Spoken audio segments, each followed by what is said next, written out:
मनोज जरांगेंची आज संभाजीनगरमध्ये समारोप रॅली होते। सरकारला दिलेला अल्टिमेटम सुद्धा आजच संपतोय।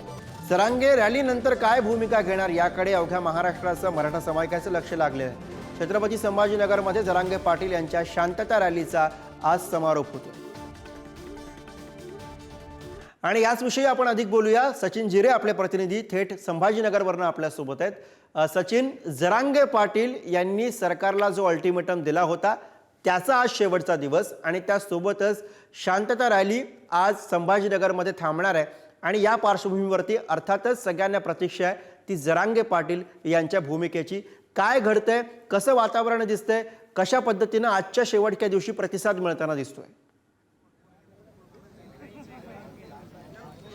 गुरु, जर प्रतिसादाचा विषय केला तर प्रतिसाद मोठ्या प्रमाणात आहे, कारण की आपण जर पाहिलं तर साधारण 8 ते 9 किलोमीटरचा हा जालना रोड आहे आणि या जालना रोडवर प्रत्येक चौकांमध्ये मोठ्या प्रमाणात मराठा बांधव या ठिकाणी मोठी गर्दी केलेल्या दिसत आहेत। काही ट्रॅक्टर आणलेले आहेत, उंट आहेत, म्हणजे अनेक अशा विविध अशा हे केलेल्या आहेत की ज्या ठिकाणी रॅलीमध्ये सहभागी होण्यासाठी मोठ्या प्रमाणात ही मंडळी आलेली आहे। आपण पाहू शकता की आपण कॅम्ब्रिज चौकमध्ये आहोत आणि या कॅम्ब्रिज चौकापासूनच या रॅलीला सुरुवात होणार आहे आणि या रॅलीच्या ठिकाणी आपण पाहू शकतो की मोठ्या प्रमाणात हे मराठा बांधव या ठिकाणी एकवटलेले आहे आणि इथूनच या रॅलीला सुरुवात होणार आहे। जर खरंच आपण पाहिलं तर आजचा दिवस हा मराठा आरक्षणाच्या घडामोडीसाठी खूप मोठा दिवस आहे, कारण की मनोज जरांगे पाटील यांनी सरकारला दिलेला अल्टिमेटम हे आज संपणार आहे आणि त्यामुळे मनोज जरांगे पाटील हा कुठला निर्णय घेतात, ते 288 जागा निवडणूक लढवण्याचा निर्णय घेतात की मग मुंबईकडे जाण्याचा निर्णय घेतात की मग अजून काही निर्णय घेतात, याकडे सर्वांचं लक्ष लागलेलं आहे। त्यामुळे उत्सुकता एक मोठ्या प्रमाणात आहे या मराठा बांधवांमध्ये देखील।